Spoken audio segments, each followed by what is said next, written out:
말씀은 구약성경 이사야서 8장 11절에서 15절까지입니다.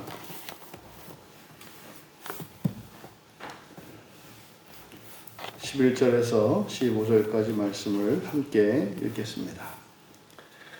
여호와께서 강한 손으로 내게 알려주시며 이 백성의 길로 가지 말 것을 내게 깨우쳐 이르시되 이 백성이 반역자가 있다고 말하여도 너희는 그 모든 말을 따라 반역자가 있다고 하지 말며 그들이 두려워하는 것을 너희는 두려워하지 말며 놀라지 말고 만군의 여호와 그를 너희가 거룩하다 하고 그를 너희가 두려워하며 무서워할 자로 삼으라. 그가 성소가 되시리라. 그러나 이스라엘의 두 집에는 걸림돌과 걸려 넘어지는 반석이 되실 것이며 예루살렘 주민에게는 함정과 올무가 되시리니 많은 사람들이 그로 말미암아 걸려 넘어질 것이며 부러질 것이며 덫에 걸려 잡힐 것이니라. 아멘. 뒤집어진 세상의 반석이라는 제목으로 말씀의 은혜를 나누고자 합니다. 반석은 장차 예수 그리스도에 대한 예표입니다. 그래서 예수 그리스도는 우리의 반석으로서 교회의 기초가 되시고 우리의 안전에 대한 보증이 되는 그리스도에 대한 은유입니다. 그런데 그 반석이 뒤집어진 세상에서는 어떻게 되겠는가? 이것은 장차 예수 그리스도께서 이 땅에 오셨을 때 영접하지 않을 이스라엘에 대한 예언이기도 합니다. 이제 11절부터 살펴보면 여호와께서 강한 손으로 내게 알려주셨다. 그리고 이 백성의 길로 가지 말 것을 내게 깨우쳐 말씀하셨다. 지금 여기서 알려주셨다라고 하는 이 표현은 그냥 이제 말하다 아마르입니다. 아마르. 그래서 여호와께서 강한 손으로 내게 말씀하셨다 이렇게 됩니다. 잘 쓰지 않는 표현이죠. 말씀을 하시는데 왜 강한 손으로 말씀하셨다고 할까? 이제 하나님의 손 자체가 하나님의 팔, 하나님의 손 이것은 권능을 나타내잖아요.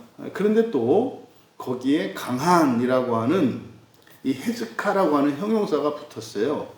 그러니까 하나님께 어떤 형용사가 붙는 것은 사실상 오히려 하나님의 신성과 전능하심을 약화시킵니다. 이제 우리 같은 사람들이나 이 세상에 있는 피조물들에게 어떤 형용사가 그것을 더 아름답게 하고 보다 더 그것을 강화시키는 역할을 하지, 완전한 하나님께는 사실은 그 형용사가 필요가 없죠. 그러니까 모든 품사를 다 가지고 계신 게 하나님이란 말이에요. 근데 지금 여기서는 이제 신인 동영론적 표현으로서 하나님을 인격화시켜서 이 말씀을 강조하기 위한 거죠. 그래서 이렇게 강한 손으로 말씀하셨다. 이거는 이제 굉장히 하나님께서 이 말씀을 강하게 강조한 것임을 나타내려고 하는 거죠. 그리고 말씀하신 내용이 뭡니까? 말씀하셨다. 그리고 훈계하셨다. 이렇게 돼요.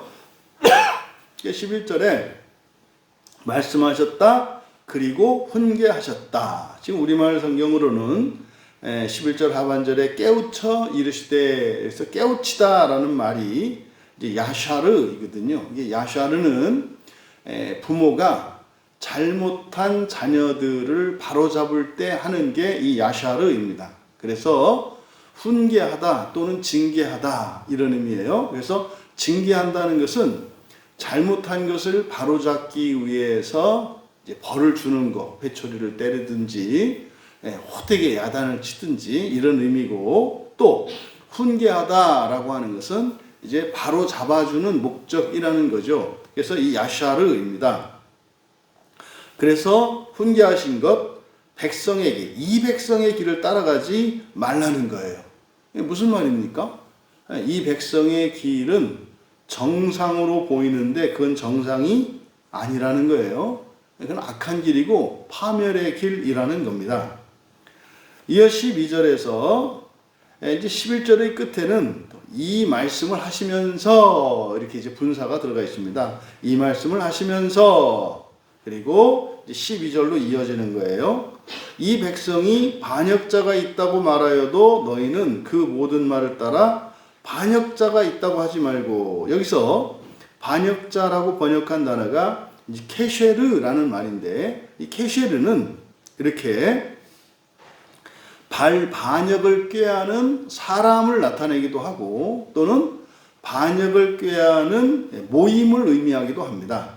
그래서 이 케쉐르를 저는 이제 이거를 공모라고 이제 번역을 했습니다. 그래서 이 백성이 공모라고 부르는 것을 너희는 공모라 부르지 말라. 그러니까 이게 이제 오늘날 우리들의 상황에 이렇게 되게 맞아 떨어지는 말씀이거든요. 사람들이 막 몰려다니면서 나쁘다고 하는 사람을 너희들은 나쁘다고 하지 마라 이 말이에요.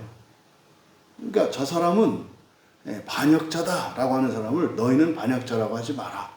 그러면 이것을 오늘날 우리 교회에 적용하면 어떻게 되겠습니까? 사람들이 이단이다 뭐다 이렇게 할 때 너희들은 그렇게 하지 말라는 거예요.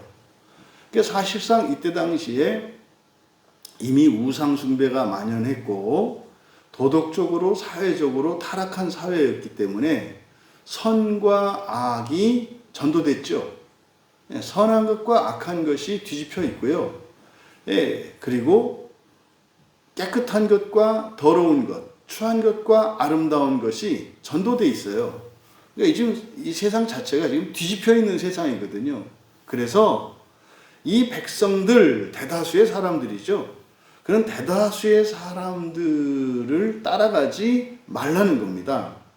이어서 하반절에 그들이 두려워하는 것을 너희는 두려워하지 말고 놀라지 마라. 여기서 이제 두려워하는 것이라고 번역한 것이 보통 우리가 두려워하다 그러면 야레를 쓴단 말이에요. 그래서 하나님을 경외하는 것 주로 야레를 쓰는데 이제 그게 아니라 거룩한 두려움이 아니라 이건 이제 사실상 어떤 공포감을 느껴서 무서워하는 것, 공포 때문에 무서워하는 것, 이건 사실은 모라입니다. 모라. 그러니까 여러분이 그런 거 있잖아요. 이렇게 사람들이 지나갈 때 지금은 그렇지 않습니다만은 옛날에는 경찰을 그냥 무서워할 때가 있었거든요. 지금 그냥 막 경찰만 봐도 괜히 무섭고 막 이랬단 말이에요. 그런 이제 이유 없는, 근데 경찰은 그래도 합법적인 권력이잖아요. 근데 이게 조직폭력배가 지나갈 때 또 무섭잖아요. 그러니까 이게 다르죠. 그래서 이런 이제 공포감에서 오는 무서움, 이것이 이제 주로 모라를 나타내고, 그리고 합법적이고, 그리고 올바른 그런 거룩한 두려움, 이런 것들은 주로 야레라고 한단 말이에요. 근데 여기서 그래서 사용한 것은 그들이 두려워하는 것 할 때 모라라고 하는 것은 이제 무서워하는 것들입니다. 그러니까 백성들이 무서워하는 것, 그런 것을 너희는 여기는 야레 그랬어요. 두려워하지 마라. 그리고 놀라다라고 번역한 단어가 이제 하나가 이게 아라츠라는 말인데, 이 아라츠는 벌벌 떠는 겁니다. 겁먹어서 벌벌벌 떠는 걸 말해요. 그러니까 백성들이 무서워하는 것을 너희는 두려워할 필요 없고, 그리고 여기서는 벌벌 떨다, 여기서는 놀라지 말라 이렇게 말했습니다만은 이게 히필령이어서 그가 아니죠. 벌벌 떨게 하지 마라 이렇게 됩니다. 그러니까 두려워하지 말고 벌벌 떨게 하지 마라.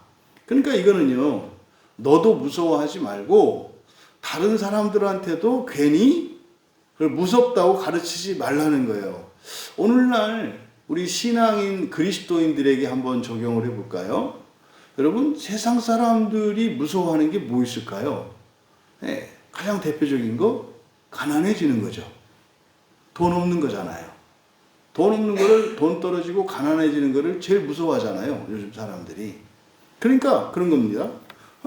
지금 뭐 세상 사람들이 돈이 없으면 큰일 난다고, 뭐 노후 자금이 마련되지 않으면은 뭐 늙어서 이제 큰일 난다고, 길바닥에 나앉는다고 엄청 공포감을 조성하고 있거든요.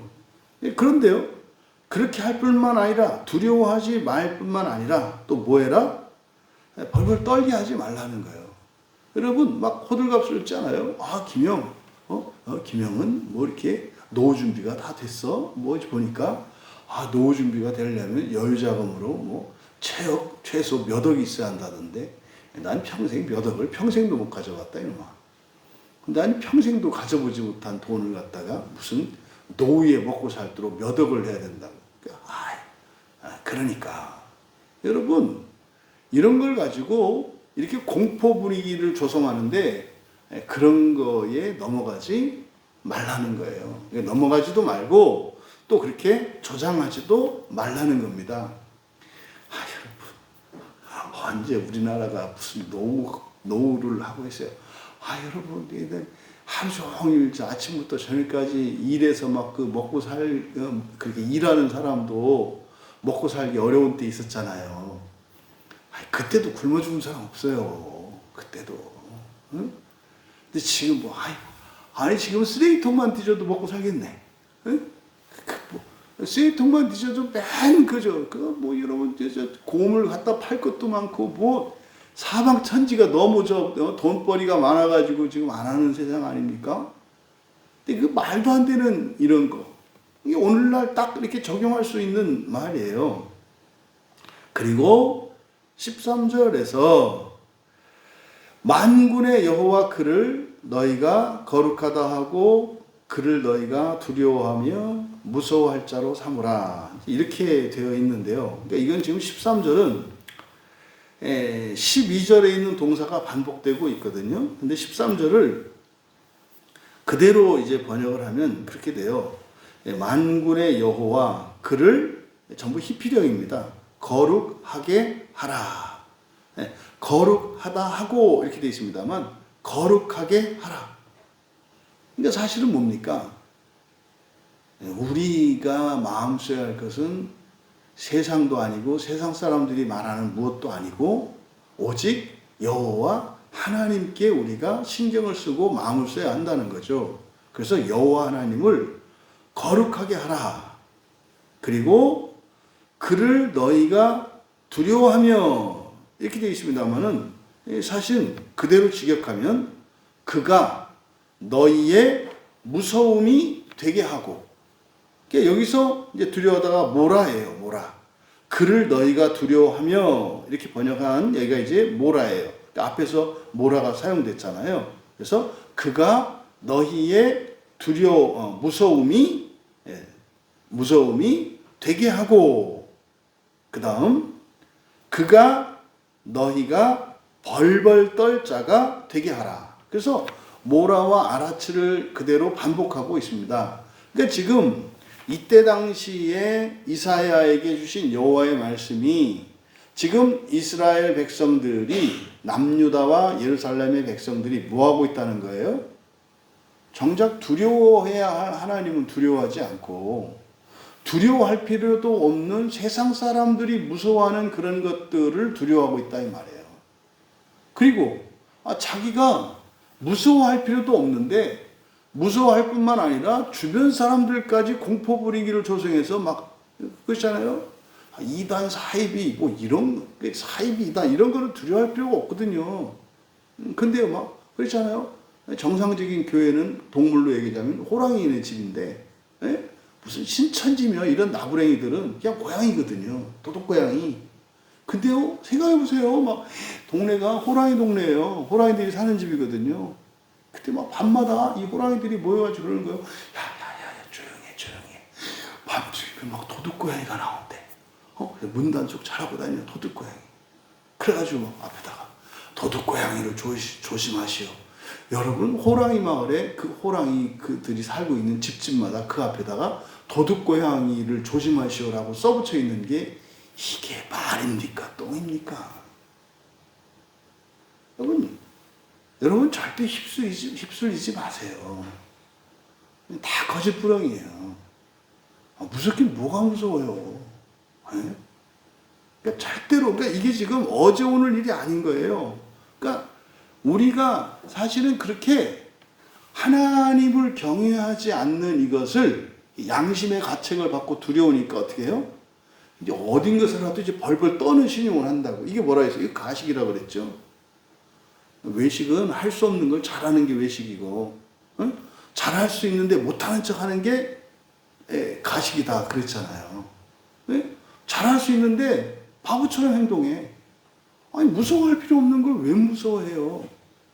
그러니까 지금 12절과 13절을 통해서 바로 우리가 거룩성을 잃어버리면, 다시 말해서 하나님의 거룩성을 잃어버리면 교회도 그리스도인도 우리가 바라보아야 하고 우리가 두려워해야 할 자가 바뀌어요. 세상으로 바뀌고요. 사람으로 바뀌고요. 이렇게 한다는 거죠. 여러분, 이스라엘이나 오늘날 그리스도인이나 우리가 두려워해야 할 자는 오직 한 분이세요. 오직 한 분이세요. 그리고 우리가 닮아야 하고 목표로 삼아야 하는 것도 오직 한 분이세요. 오직 하나님 한 분밖에 없다 이 말이에요. 이어 14절에 그가 성소가 되시리라. 엄청난 얘기죠. 이건 뭐겠어요? 이거는 성육신에 대한 예언이에요. 그가 성소가 되시리라.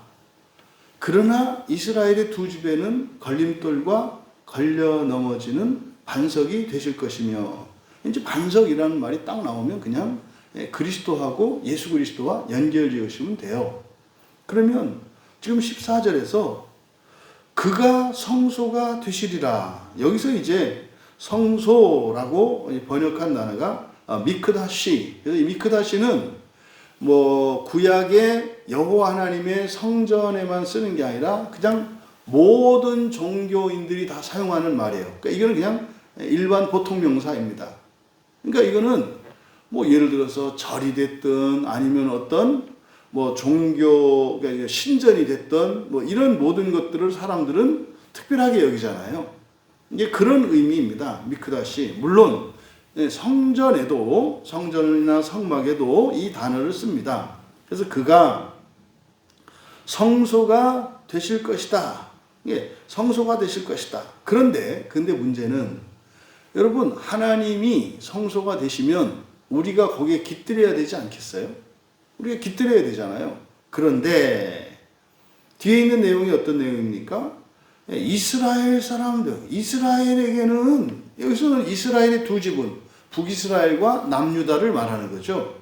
그러니까 북이스라엘과 남유다에는 걸림돌과 걸려 넘어지는 반석이 되실 것이래요. 그러니까 그냥 하나님을 집으로 생각을 해보자고요. 하나님이 이 세상에 집으로 오셨어요. 이렇게 집이 되셨거든요. 그런데 정작 거기에 깃들여야 하는 이스라엘과 오늘날 그리스도인들은 그 집을 깃들일 집으로 생각하는 게 아니라 뭐라고 생각한다는 거예요? 쳐서 부셔버려야 되는 집으로 생각한다 이 말이에요. 이게 지금 14절의 말씀이에요. 그래서요, 예루살렘 주민에게는 그것이 함정과 올무가 된다. 그게 무슨 말이에요? 오늘날 그러는 거죠. 저기 가면 안 돼. 저기 가면 큰일 나. 이게 뭡니까? 부활? 그 광야교회 가면은 부활이 사람이 신 되는 거라고 한다고? 사람이 신이 돼서 세상을 다시 창조하고 부활해서 하나님 나라에 들어간다고? 저기 가지 마, 저기 가지 마. 이 얘기예요. 구원의 진리를 바르게 이야기하면 그것을 뭐라고 생각한다? 잘못된 거라 생각하고, 그것을 공모하는 자들이라고 생각하고, 또 거기는 굉장히 위험한 곳이라고 생각해서 안 간다 이 말이에요. 그리고 이거는 14절의 이 말씀은 곧 그가 거룩한 곳이 될 것이다. 이거는 이제 성육신에 대한 예언이고요. 성경에 보면 출애굽기에서 모세에게 이제 장막을, 하나님을 위한 장막, 성막이잖아요. 성막을 지으라 그래요. 거기를 내 처소를 삼겠다 그래요. 근데 지금 여기서는 이사야 선지자를 통해서 뭐라고 하세요?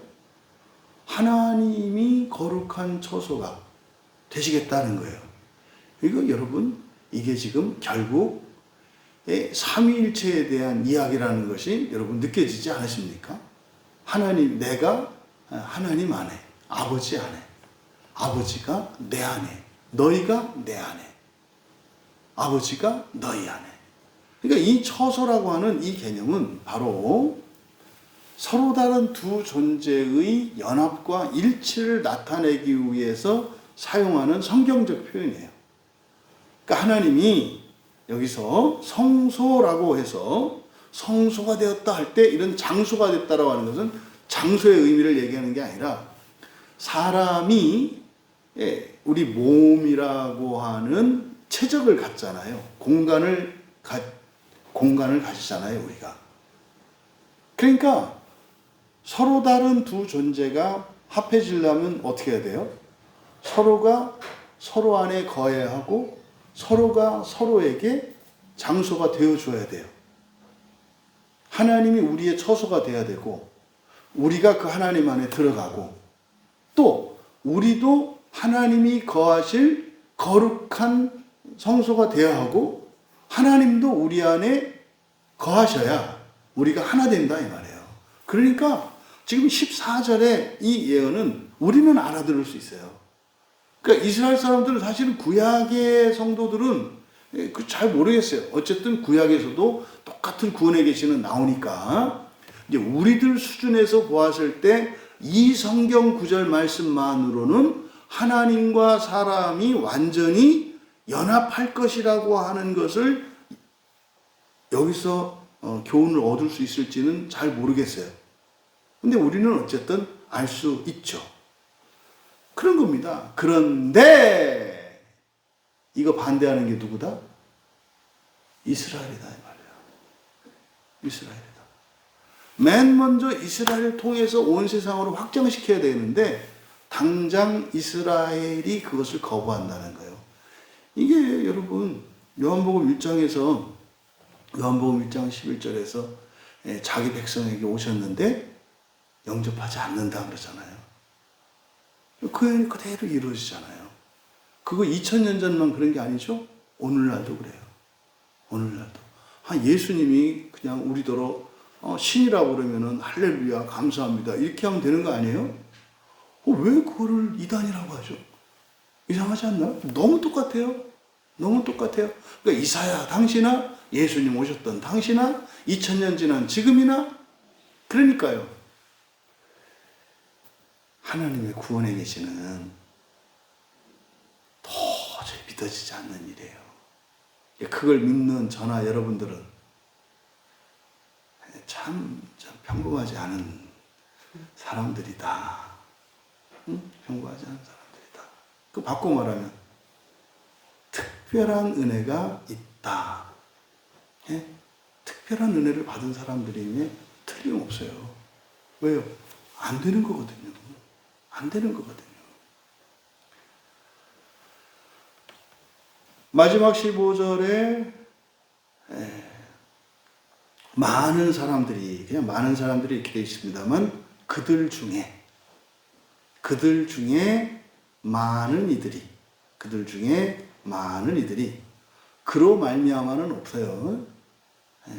예수님 때문에 넘어지는 일 없어요. 지가 집안에 넘어지는 건지 왜 넘어져요? 들어가는 거지. 그로 말미암아라는 말은 없어요 성경에. 그래서 그냥 그들 중에 많은 이들이 걸려 넘어지다. 여기서 걸려 넘어지다라고 번역한 단어가 카샬인데 카샬은 뭐 걸려가지고 비틀거리는 걸 말해요.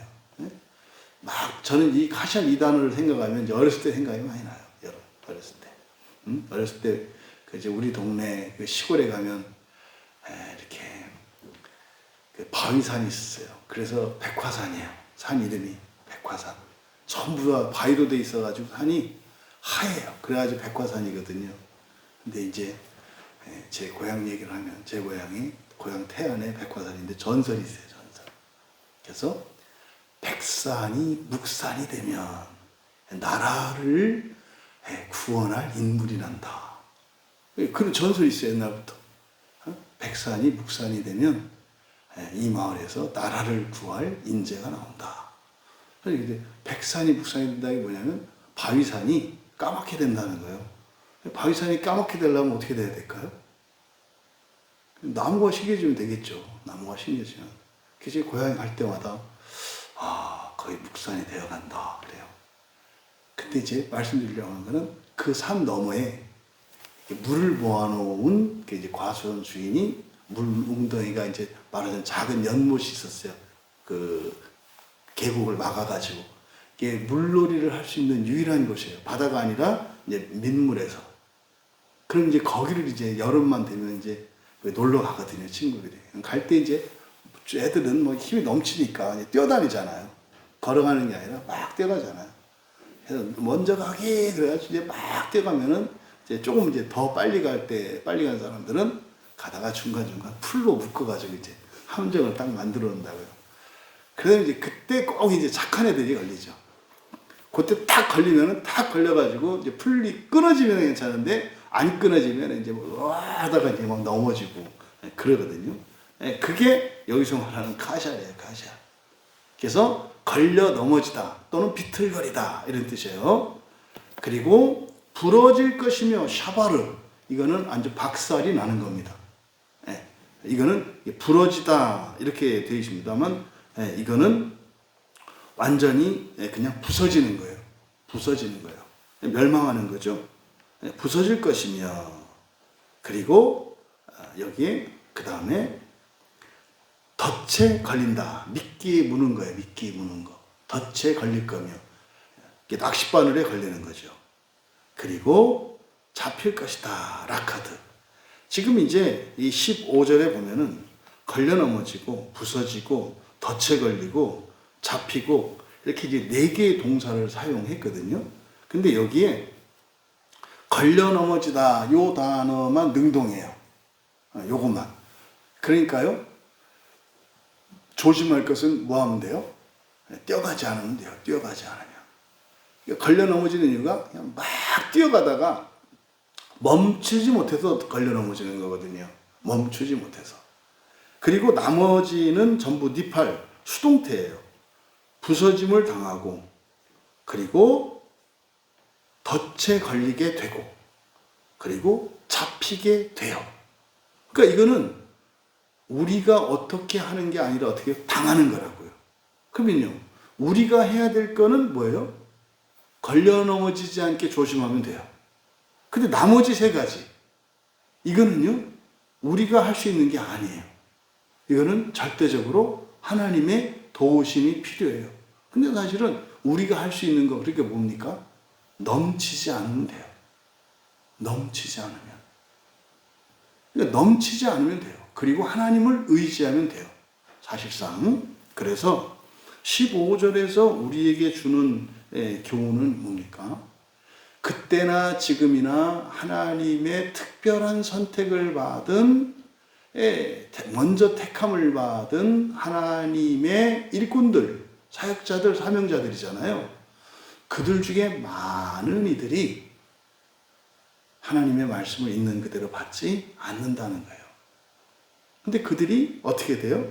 걸려 넘어지고 부서지게 되고 덫에 걸리게 되고 잡히게 된다는 거예요. 여러분, 뒤집어진 세상에서 반석은 오히려 거추장스러운 것이 되고 방해물처럼 여겨진다는 거예요. 그러니까 그들이 공모자다. 여러분, 예수님 때를 생각하면 딱 맞잖아요. 예수님 당시에 유대 지도자들이 예수님을 따르는 무리들을 다 뭐라 그랬어요? 반역자들로 봤잖아요. 문제가 있는 사람들로 봤잖아요. 그들 말 듣지 말라는 거예요. 여러분, 오늘날은 다를까요? 제가 볼 때는 하나도 안 달라요. 하나도 안 달라요. 여러분, 저는 저의 모든 것을 걸고 여러분 앞에 말할 수 있어요. 구원은 말입니다.